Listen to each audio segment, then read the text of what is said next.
Depending on their stock, natural resources may be renewable or non-renewable.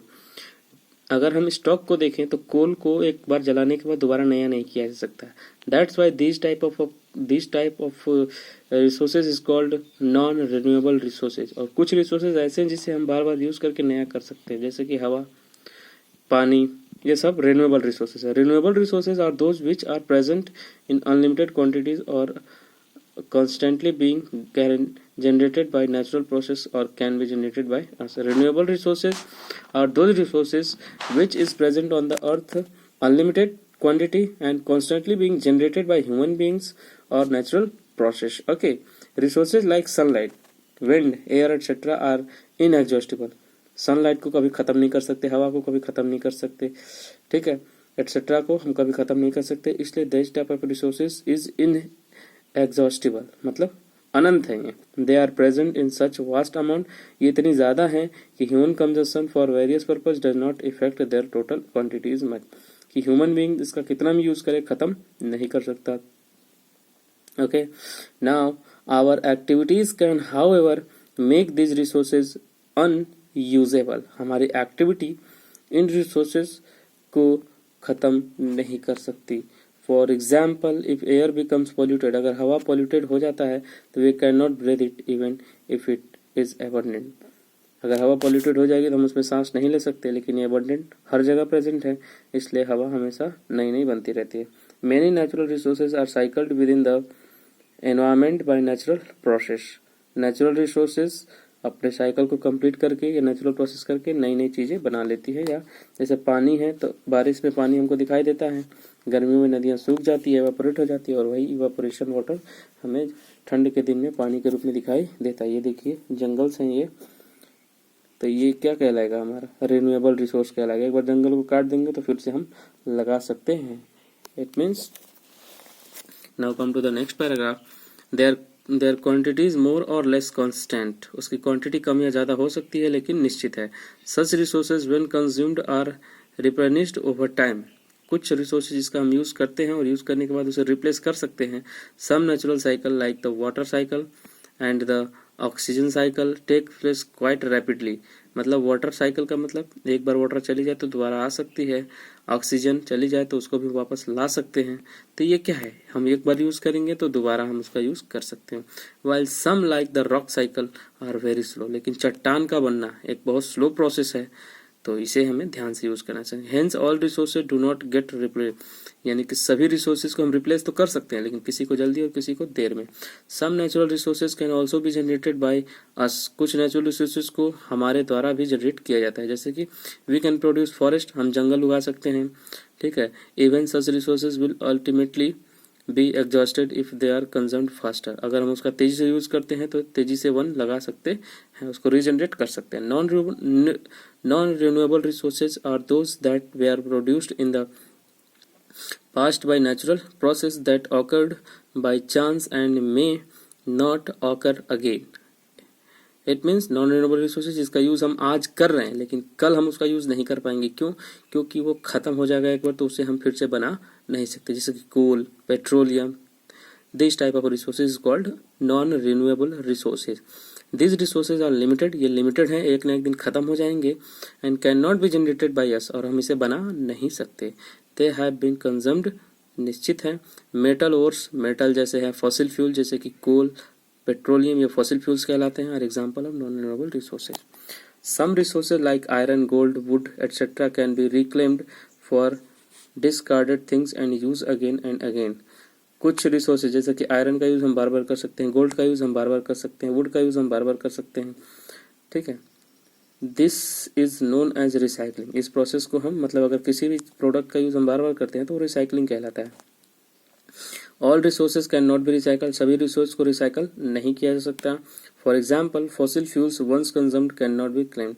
Fossil fuel का मतलब कोयले को, कोल को और पेट्रोलियम प्रोडक्ट को अगर हम एक बार यूज़ कर लें तो दोबारा उसे रिक्लेम नहीं कर सकते. Resources are not evenly distributed. Resources हर जगह इक्वली डिस्ट्रीब्यूटेड पूरी दुनिया में नहीं है. Resources like sunlight and air which are found everywhere are ubiquitous resources, ऐसे रिसोर्सेज जैसे कि सनलाइट है और हवा है, ये पूरी दुनिया में प्रेजेंट है. Resources like metal ores and fertile soil which are not found everywhere. Resources जैसे कि मेटल्स, ओर्स और फर्टाइल सॉइल यानी कि उपजाऊ भूमि हर जगह प्रेजेंट नहीं है, इसलिए इसे हम लोकलाइज्ड रिसोर्सेज कहते हैं. कहीं ज़्यादा है तो कहीं कम है. Based on their level of development के अकॉर्डिंग अगर देखें, देन यूज रिसोर्सेज में बी एक्चुअल और पोटेंशियल. जो रिसोर्सेज को हम यूज करते हैं वो पोटेंशियल है. An actual resources is that whose existence has been proved, जिसकी मौजूदगी हमें पता है, एंड हुज लोकेशन भी पता है, क्वालिटी भी पता है, क्वांटिटी भी पता है. All resources that are currently in use are actual resources. ऐसे सारे रिसोर्सेज जिसका यूज हम आज कर रहे हैं वो एक्चुअल रिसोर्सेज कहलाती है. And all available resources may not be suitable for utilization with the available technology. Such resources and the resources that have not yet been identified are called potential resources. ऐसे resources जो present तो हैं लेकिन technology present न होने के कारण हम उसका यूज़ नहीं कर पाते. जैसे कि राजस्थान में धूप निकलती है, हवा चलती है, तो उसका यूज़ हम नहीं कर पाते, तो वो रिसोर्सेज हमारे क्या कहलाएंगे? पोटेंशियल रिसोर्स कहलाएंगे. For example the force of flowing water, पानी तेज बहना है तो उसकी एनर्जी को हम यूज़ नहीं कर पाते, हवा की एनर्जी को यूज़ हम नहीं कर पाते, बहुत सारी चीज़ें. Now they are actual resources. वो एक्चुअल रिसोर्स हैं लेकिन एक तरह की पोटेंशियल है क्योंकि इसका यूज़ हम नहीं कर पाते. और reserve is the part of an actual resource which can be utilize at is sufficiently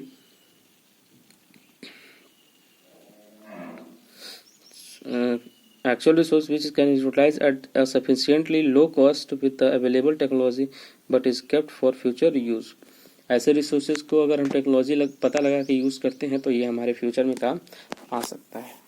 now come to the next heading, sustainable development. You already know that non renewable resources get exhausted. हम जानते हैं कि जिस resources, ऐसे resources जो non renewable है जैसे कि पेट्रोलियम और कोल, ये एक न एक दिन खत्म हो जाएंगे. Even renewable resources when consumed take some time to get replace. जबकि जो रिन्यूएबल रिसोर्सेज हैं इनको भी दोबारा बनने में टाइम लगता है. Some like crops are replaced quickly. Crops को हम तेजी से रिप्लेस कर सकते हैं, ठीक है. Like soil nutrients and water, क्योंकि सॉयल न्यूट्रिएंट्स और वाटर की हेल्प से इसे हम जल्दी रिप्लेस कर सकते हैं. May take several years to get restored while some like forest, लेकिन जंगल को लगाने में हमें कई साल लग जाते हैं. रिसोर्सेज में also become unfit for use due to our activities. और कुछ ऐसी भी चीज़ें हैं जो हमारी एक्टिविटी के कारण हम उसको यूज नहीं कर पाते. If we do not preserve the quality of our resources and protect our resource from depletion, a time में soon come when usable resources will be completely exhausted. अगर हम ध्यान से ऐसे रिसोर्सेज का यूज नहीं करेंगे तो एक ऐसा समय आएगा कि ये सारे रिसोर्सेज खत्म हो जाएंगे और हमें किसी और ऑप्शन की तलाश करनी होगी. For continuous economic development we must ensure the future availability of resources. आज की डेवलपमेंट को ध्यान में रखते हुए, आज के इकोनॉमिक डेवलपमेंट को ध्यान में रखते हुए हमें फ्यूचर की अवेलेबिलिटी ऑफ रिसोर्सेज के बारे में भी सोचना होगा, ठीक है. For this we must conserve our resources. इसलिए हमें अपने रिसोर्सेज को बचाने की जरूरत है. Conserving resources means protecting. Conserve का मतलब होता है रक्षा करना, बचाना. Them from getting polluted, pollute होने से बचाना है, डिप्लेटेड से बचाना है, that they can be used in future, ताकि फ्यूचर आने वाली जनरेशन भी इसका यूज कर सकें. Conservation help us use our resources in such a way that present need can be met without destroying the ability of future generation to meet their needs. ताकि आने वाली जनरेशन भी अपनी ज़रूरत को पूरा करने के लिए इस रिसोर्सेज का यूज़ कर सके. And this is known as sustainable development. ऐसे ही डेवलपमेंट को हम लोग सस्टेनेबल डेवलपमेंट कहते हैं. Okay, sustainable development involves among other thing. Sustainable development से कई सारे पॉइंट्स हैं. जैसे कि पहला पॉइंट कह रहा है कि preventing wastage and excess consumption of resources. जितने भी वेस्टेज निकल रहे हैं उस वेस्टेज का हम यूज करें एनर्जी के लिए और रिसोर्सेज को बचा कर रखें. प्रिवेंटिंग पॉल्यूशन, पॉल्यूशन कम से कम करें. Preserving the biological diversity on earth, हमें अर्थ पर बायोलॉजिकल डाइवर्सिटी को बचा के रखना चाहिए. रिसाइकलिंग रीयूजेबल रिसोर्सेज, ऐसे सारे रिसोर्स जिसका यूज हम बार बार कर सकते हैं उसे हमें रिसाइकल करना चाहिए, जैसे कि plastic, iron, gold, metal etcetera. Using more abundant alternatives instead of scarce resources. Okay, so आप इस चैप्टर के जितने भी क्वेश्चन आंसर है उस सारे को आप कंप्लीट कर लेंगे ये रहे क्वेश्चन आंसर। मैं इसके पिक्चर्स आपको सेंड कर दूंगा, तो आप इसे कंप्लीट कर लेंगे। ओके, A, B, C और D। Okay, thank you so much for today.